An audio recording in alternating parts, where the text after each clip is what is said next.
how-to video on how to register for one of our weekend services. So the first way I'm going to teach you about today is the how to register via our website. So you would go on to fsjalliance.ca. I've got it up here, and this is our homepage. And so you can scroll down. There's our welcome and our vision statement, and then you go and see Pastor Andrew's video that he announced last week about the new fall lineup and what our services are going to be like, and the registration processes, which is what we're going to learn about today. So here, if you scroll down further on the page, it says register here for this week's services. So I'm going to register my family for this weekend services just as to show you guys what it looks like. So you click on which service you want, the 9 a.m., 10:45, or 12:30, and I'm going to choose the 9 a.m. service.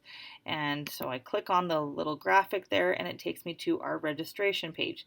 Now, if you are somebody who is currently already have Planning Center and the Church Center link, and maybe you're already logged in, you will get to this page right away, just like I did, because I'm already currently logged into this.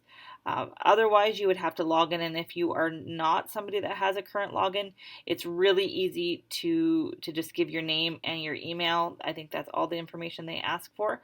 Don't feel like we're going to ask you a ton of questions, but that is what you need to give just so we can contact you. So in the registration here, this is the 9 a.m. service, and so I'm going to register, and as you can scroll down here, it says it shows you what time the service is, so you can just double check that that's when you want, and it tells me how many seats are available. So right now there are 50 seats available in this service, and that's great.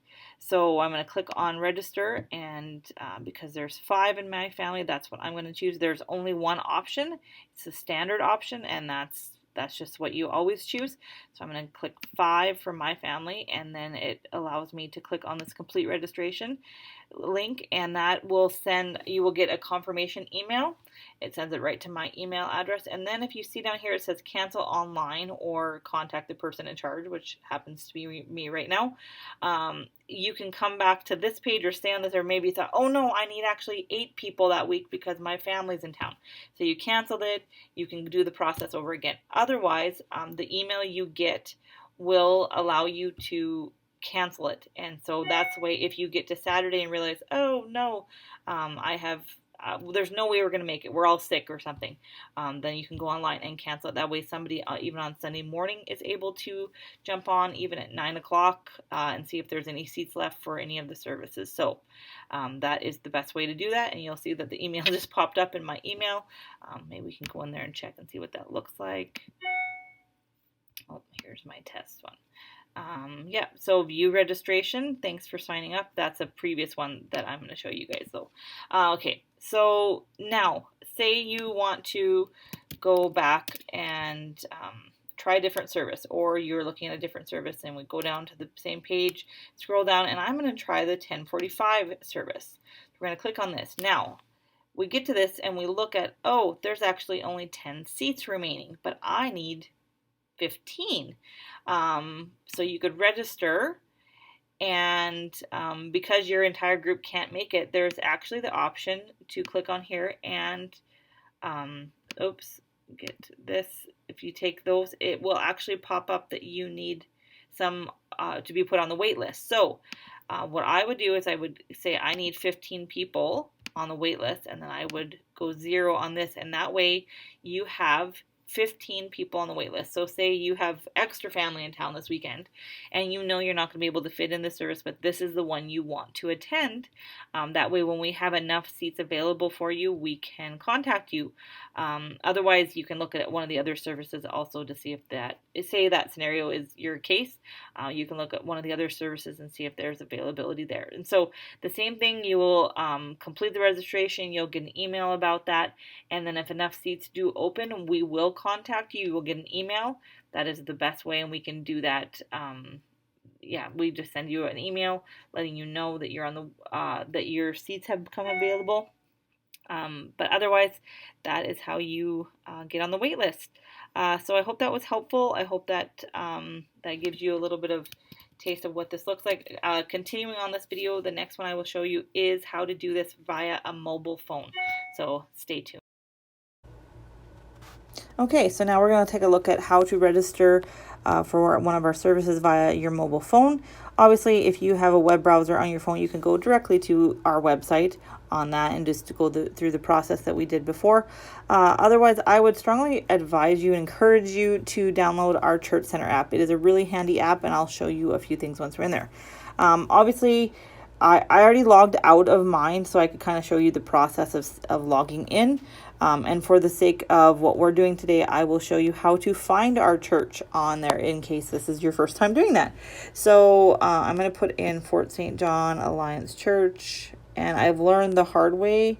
Don't put the period after Saint. It doesn't work very well. It won't find our church because it's not registered that way, apparently.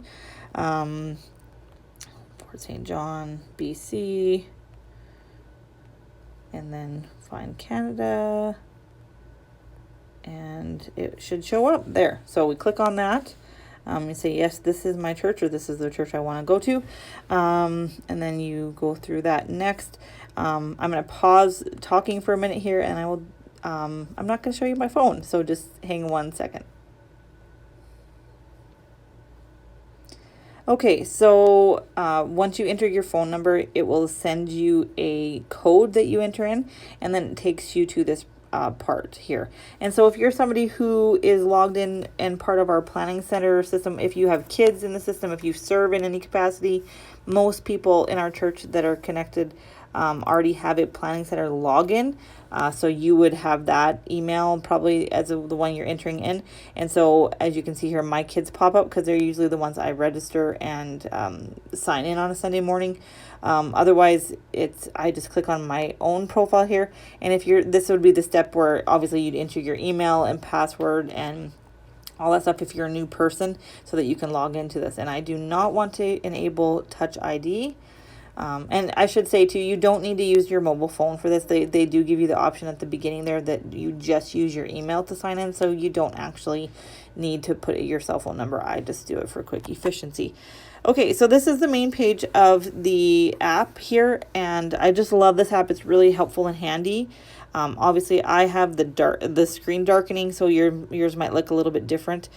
So if you see at the bottom, it says Home, Give, and so that's the Give area where you can actually tithe or contribute to the church in any way. And then there's Groups and Check-in. So when we have Sunday school stuff, usually we do the check-in option there for the kids. And then we're going to go over to the bottom right-hand corner to Events. So we're going to scroll down. Oops. I chose the wrong one. We're going to scroll down and we're going to go to the 1045 service just for the sake of what we're learning. So again, it looks very similar to what it did before on the computer, and I'm just going to click register at the bottom because it said registration is open. If it was full, that button wouldn't even allow you to go on there. So there's that thing to keep in mind. So again, we're at this page where there's 10 remaining. And I'm just going to actually register for all 10. I'm going to fill up the service. And again, that waitlist option pops up there as well. And then I'm going to complete my registration. And it shows you the contact information we have there. And great, there's my confirmation page. And I'm going to scroll down here. I'm actually going to cancel that. So I'm going to push cancel online. And yes, I want to cancel. And then your registration has been canceled. So you can go back in then and register for a different service if you want to. You'd have to close out this browser and go back and then go to a different service, say. But that does give you a brief overview of what the mobile phone option looks like if you have the app. As I'm hoping you all know this, but if you have any questions or concerns or run into some problems, feel free to contact us at the office. We would love to help you. We're hoping this system makes everything smooth for you guys as well as for us. And so we're willing to do whatever it takes to make that smooth as possible. And we would love to answer your questions. So also just bear with us as we kind of work out the kinks of this system. There's bound to be things that don't go as well as planned when technology is involved. So again, thanks for joining me on this video. If you are even have friends and family who are running into a bit of a problem with their registration, make sure that they watch this video, or as always, contact us at the church office. But hopefully we will see you guys in the services coming up really, really soon. Bye.